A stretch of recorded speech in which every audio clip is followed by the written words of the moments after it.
Assalamualaikum, selamat sejahtera, tajahau dan waalaikum kepada semua geng bayang yang hadir menonton Hey Shadows Channel pada hari ini. Seperti biasa, Shadows harap korang semua berada di dalam keadaan baik-baik belaka. Alright geng bayang semua, so pada hari seperti biasa, seperti konten-konten Shadows yang sebelum ni, kebanyakan konten Shadows sekarang ni, Shadows akan berkongsikan 3 kisah-kisah seram. So pada hari ini, Shadows akan berkongsikan berkenaan dengan universiti-universiti yang seram yang terdapat di Malaysia. Dan kemungkinan ramai geng bayang dekat luar sana pernah terdengar kisah-kisah yang berlaku dekat universiti-universiti yang bakal Shadows kongsikan, tapi mungkin geng bayang pun tak pernah dengar. Mungkin rare macam tak pernah dengar pula universiti ni ada hantu. So Shadows pun tak nak buang masa lagi, so jom kita pendengarkan 3 kisah seram universiti-universiti yang terdapat di Malaysia. Tapi sebelum tu, seperti biasa kita roll intro dulu. Piu.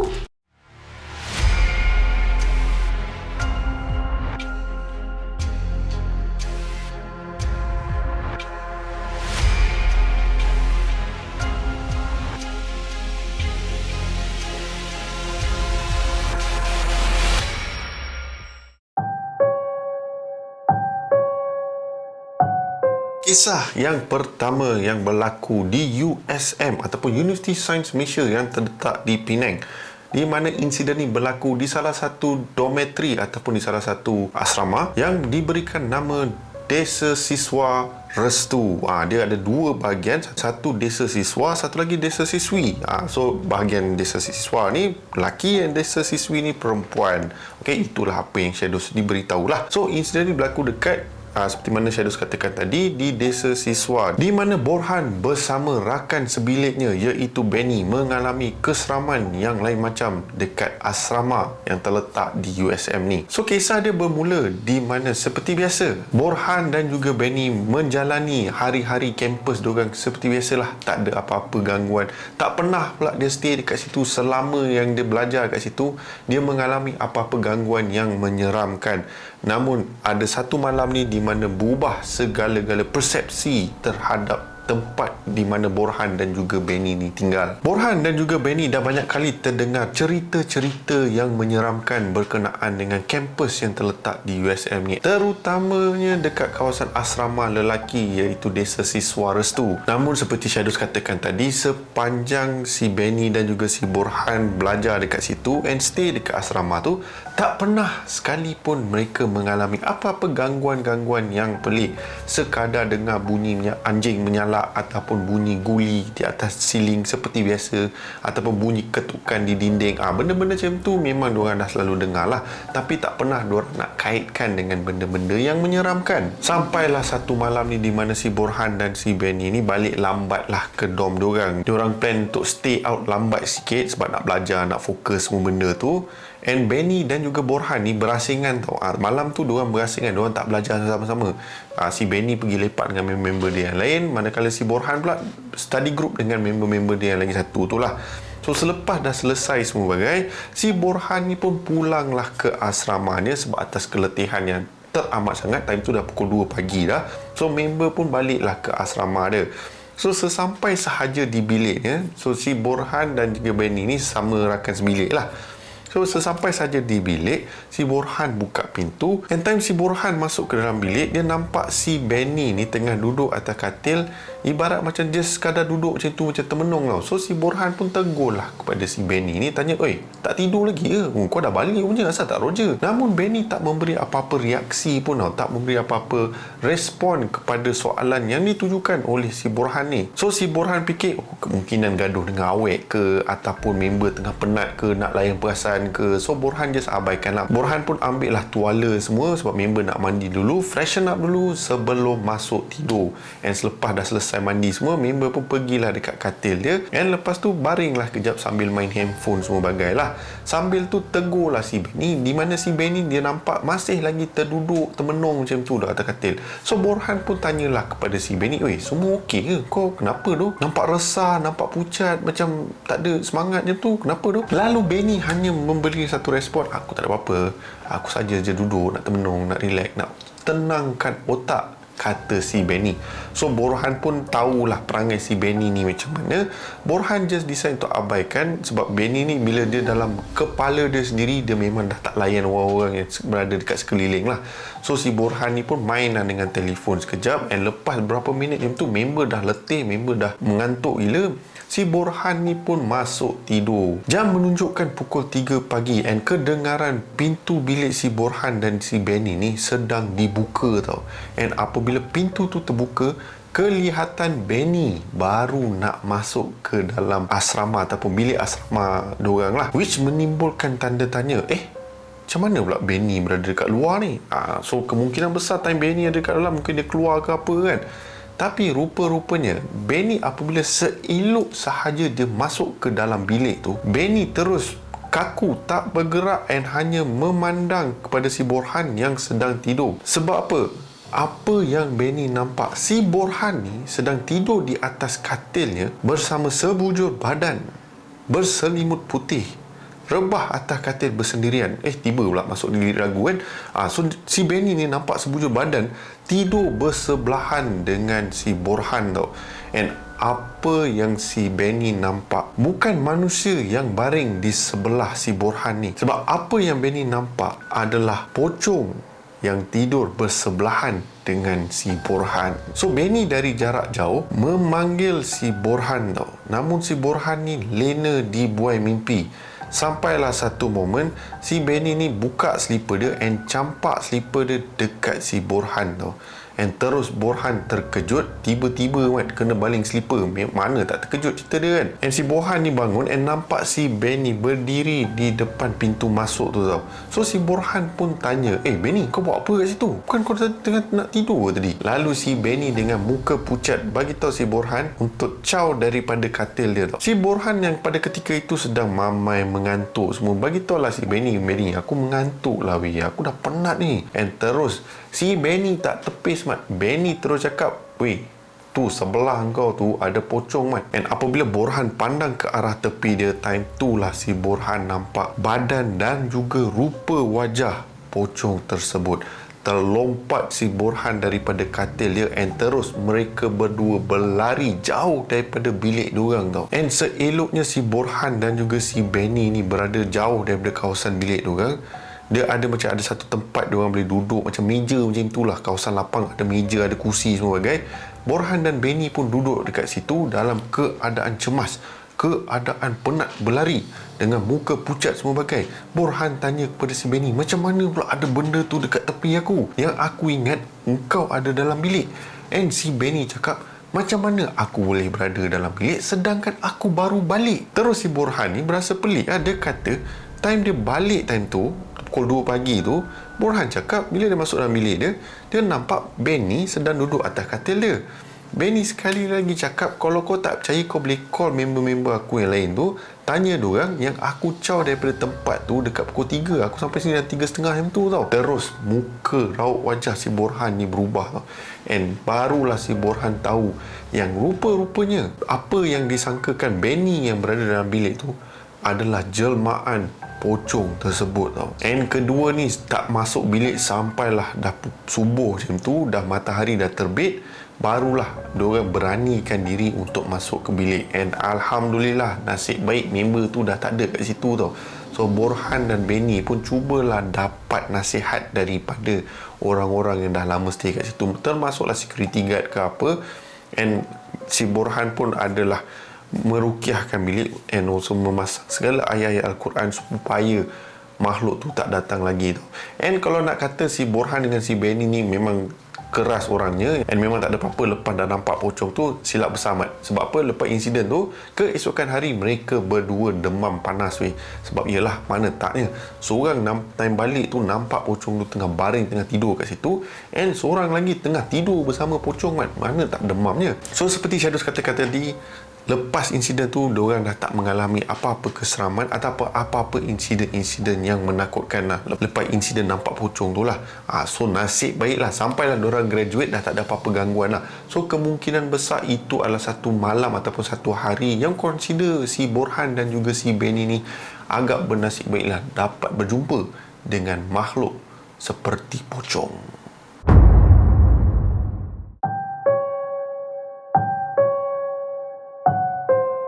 So, kisah yang kedua ni yang berlaku di sebuah universiti yang terletak di Tanjung Maling, Perak, di mana universiti itu bernama UPSI ataupun nama panjangnya Universiti Pendidikan Sultan Idris.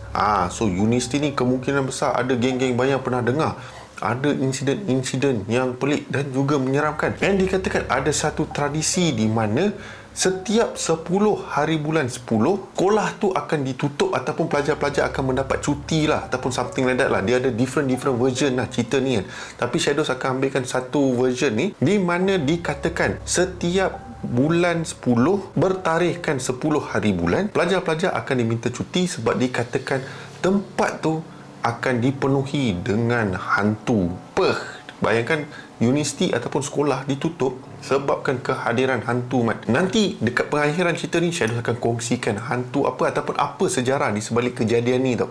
So kisah ni dikongsikan oleh salah seorang security yang pernah kerja dekat situ, di mana insiden ni berlaku ke atas diri dia.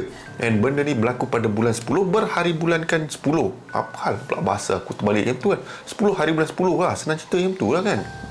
Sebagai berbelit-belit, Mat. Dan Ajib yang merupakan salah seorang pekerja security dekat situ bekerja shift malam, and pada hari itu tak tahu kenapa dia terlupa akan tarikh yang orang kata tradisi universiti itulah, dan tak tahu macam mana pula pada hari itu dia lupa tarikh 10 tarikh keramat universiti itulah, di mana dikatakan berlakunya banyak gangguan and then ada macam-macam penampakan. So si Ajib ni macam biasalah dia melakukan tugas dia datang time petang macam tu, ambil alih rakan sepetugasnya and startlah prepare segala benda yang harus dilakukan. Selalunya si Ajib ni akan bersama dengan seorang lagi, tapi disebabkan seorang lagi lambat sikit, ada hal sikit nak kena buat, so Ajib pun handle lah tempat tu seorang-seorang. Time tu baru lepas maghrib dah nak masuk isyak macam tu. So Ajib macam biasa dia akan buat rounding dekat area situ, takut ada pelajar lain yang berada dekat area kampus ke, ataupun yelah macam kita tak tahu kan, bila waktu malam macam-macam benda boleh jadi kan, ada pencuri ke apa. So Ajib pun melakukan rounding dia seperti biasa. So sepanjang si Ajib ni bekerja dekat situ, bukan nak kata dia tak pernah mengalami insiden-insiden menyeramkan. Ada momen-momen dia memang meremang jugalah bulu roma dia, tapi dia anggap itu memang datang bersama dengan tugas dia bila dia bekerja waktu malam. So si Ajib ni sentiasa berbekalkan doa-doa pelindung. Segala benda yang dia nak buat, dia akan baca petikan-petikan dari Al-Quran supaya diri dia dilindungi sepanjang masa. Tapi again, seperti mana Shadows katakan, tak tahu kenapa pada hari tu jugalah member lupa buat semua benda tu tau. So si Ajib ni lepas dah settle down everything all, macam Shadows katakan tadi, dia pun pergilah buat round check, berpusing kawasan kampus tu, bertemankan torchlight. Bertemankan torchlight, Mat, bukan bertemankan orang. Berjalan ke sini sana duk mencari kalau ada apa-apa ke, dia sekadar tengok keadaan, tengok kawasan. And time tu lah di mana si Ajib terdengar suara tangisan bayi. So si Ajib ni dah rasa meremang semacam dah. Dalam otak si Ajib ni terfikir, macam mana pula ada tangisan bayi dekat area kawasan kampus ni. Sedangkan kalau nak katakan kawasan perumahan, agak berjauhan sikit lah dia dari mana si Ajib ni berada tau. So mustahil kalau tiba-tiba ada bayi yang menangis dekat area situ. And so confirmnya si Ajib ni dah tahu dah, itu bukan bayi manusia yang menangis tau. Si Ajib ni pun cepat-cepat patah balik nak menghala ke pondok security dia. And time tu tengah on the way nak balik, time tu lah si Ajib ternampak ada seorang wanita yang sedang berjalan-jalan dekat area situ. And pada waktu tu Ajib tak terfikir itu kemungkinan besar hantu ke, makhluk jembalang ke, apa ke. Si Ajib fikir kemungkinan yang wanita ni sesat ke apa ke. Tapi Mat, kalau nak sesat dalam kampus macam tu tak logik, Mat, especially malam-malam. Tapi ialah otak manusia kan, bila dia nak logikkan situasi tu kan, tak nak fikir benda-benda yang seram, benda-benda yang berhantu ke apa. So Ajib pun bertanyakan kepada wanita tersebut apa yang dia sedang lakukan dekat area sini dah malam-malam macam ni, macam mana boleh masuk pula kan, ni kawasan larangan, orang tak boleh masuk dekat kawasan ni. Lalu wanita tersebut hanya menundukkan kepala dia and continue berjalan tau. And Ajib tahu ini dah time tugas security dia kena masuk lah. Lalu si Ajib ni pun cakap, cik tak boleh berada kat sini, saya kena escort cik keluar ni, ini kawasan larangan, ini bukan untuk cik masuk kat sini jalan-jalan semua. And time tu lah wanita tersebut yang sedang membelakangi si Ajib ni pusing kepala dia 360 ataupun 180 lah, dari depan ke belakang memandang si Ajib. Ajib terus terjatuh atas lantai, terkejut dengan apa yang dia nampak. Si Ajib nampak wajah satu makhluk yang menyeramkan.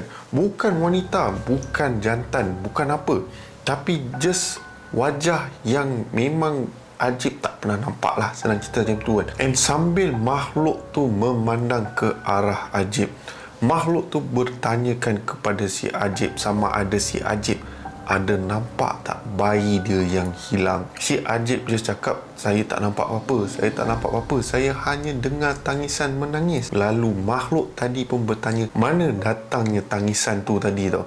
So si Ajib pun tunjuklah dekat mana dia dengar tadi. And bila dia tunjuk, bila makhluk tu berpusing sambil kepala dia masih berada dekat belakang, dekat tangan ataupun dekat dakapan makhluk tu ada satu bayi yang sedang didukung tau. And time tu lah Ajib terdengar suara tangisan bayi tu sekali lagi. Terus Ajib tak fikir apa, member terus pecut lari sampai ke pondok security dia. And time tu cantik lah, memang orang kata perfect timing lah.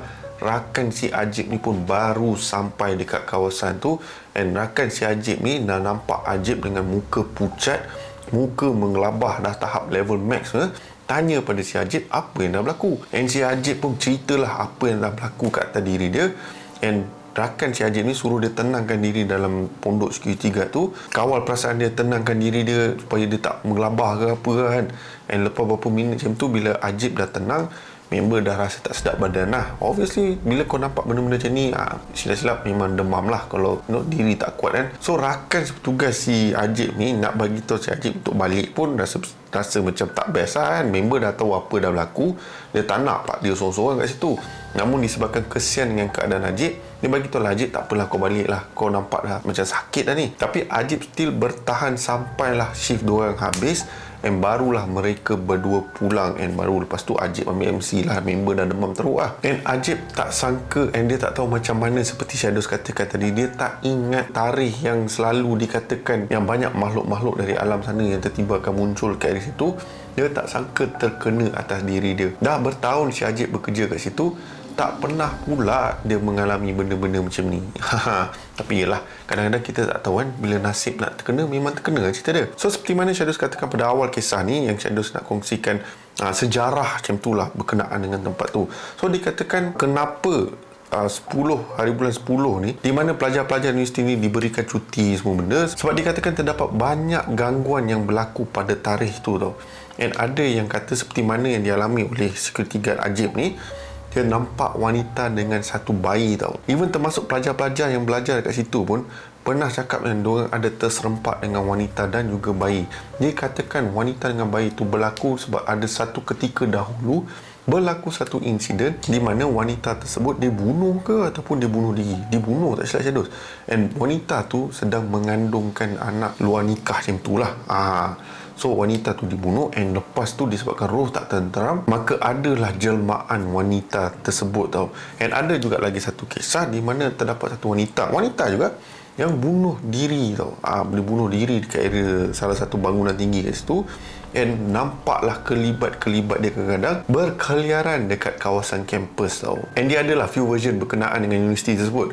So geng bayang semua, kalau nak tahu lebih, bolehlah Google berkenaan dengan universiti tu. Tapi Shadows nak pertekankan kat sini, tak semestinya universiti tu ada kisah-kisah seram macam ni. Korang janganlah kata universiti berhantu ke apa. Tak ada. Bila nak kita sembang pasal bab ilmu ni, tak kisahlah universiti mana pun, walaupun berhantu ke apa ke, pergi je lah. Dan kalau universiti tu terbaik, belajar kat situ. Benda berhantu tak kisah mana-mana kan. Kau boleh pergi universiti pun ada, hospital pun ada, rumah pun ada, tak kisah mana-mana pun, benda tu still ada dekat situ. Kalau korang memang nak kena gangguan daripada makhluk tu, anytime, anywhere, any place, tiba. Lebih kurang lah macam tu cerita dia kan. So itulah pengalaman yang dialami oleh si Ajib time bekerja shift malam pada 10 Oktober. Tragedi Oktober. Jom cerita seterusnya.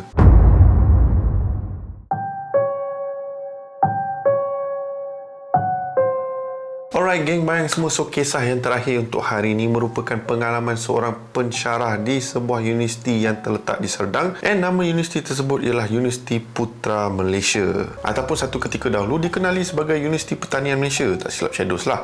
So universiti ni terletak di Serdang, dan insiden ni berlaku dekat satu pensyarah ni di sebuah area fakulti Bahasa Moden dan Komunikasi, tak silap Shadows lah, di mana pensyarah ni mengalami insiden yang menyeramkan dekat office dia tau.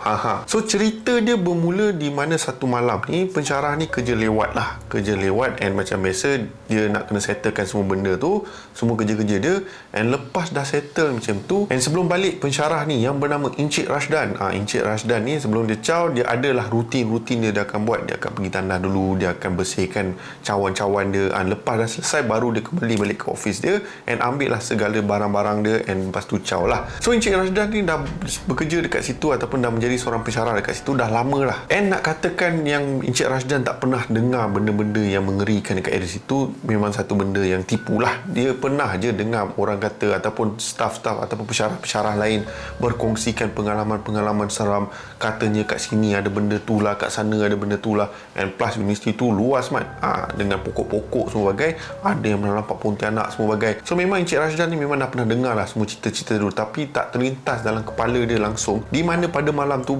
insiden yang menyeramkan bakal berlaku ke atas diri dia tau. So selepas Encik Rashdan dah bersihkan semua barang-barang dia kan, dah pergi tandas semua bagai, dia pun nak masuk ke office dia seperti biasa. Tapi sebelum dia sampai dekat area office dia, Encik Rashdan terdengar seperti ada bunyi riuh dekat dalam office dia tau. So Encik Rashdan rasa pelik, apa benda yang bunyi macam barang jatuh lah, benda pecah lah semua bagai. So Encik Rashdan pada awalnya dia macam risau lah, takut ada penculik masuk ke atau something lah. So Encik Rashdan bersediakan satu weapon, kayu lah, ada kayu belantan dekat area pantry tu. Dia ambil lah kayu belantan tu, kot ada penculik ke apa, at least boleh lah pukul penculik tu kan. So Encik Rashdan pun menghala ke arah pejabat dia, and apabila dia sampai ke area pejabat dia, dia nampak semua barang-barang dia punya paperwork lah, dia punya bag lah semua bagai, kursi semua bagai tunggang terbalik dalam office dia. So Encik Rashdan fikir, apa yang dah berlaku, ada pencuri masuk ke?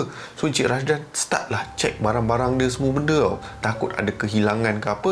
And lepas dia dah check, tak ada pun benda-benda hilang. Barang-barang dia seperti mana yang dia letak tadi, berterabur semua bagai, tapi still ada dekat situ tau. And duit, wallet dia lah semua bagai, kunci kereta, semua still ada dekat situ. So Encik Rashdan rasa pelik, macam mana office aku berselerak sini tiba-tiba pula kan. And time tu lah Encik Rashdan perasan yang dekat belakang pintu office dia ada seolah-olah seperti cakaran dekat belakang pintu office dia tau. And Encik Rashdan ni pergilah mendekati pintu tu nak tengok cakaran ni datang daripada mana kan.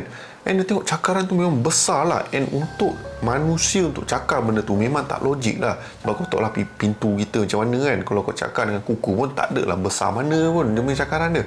Tapi ni nampak besar gila, macam seolah-olah kuku tu memang kuku panjang lah, macam tu kan. And time tu Encik Rashdan dah rasa tak sedap hati lah. So member terus tak nak kemas ke apa-apa dah, dia terus ambil beg dia, dia ambil barang-barang keperluan dia semua, and dia nak keluar lah daripada pejabat.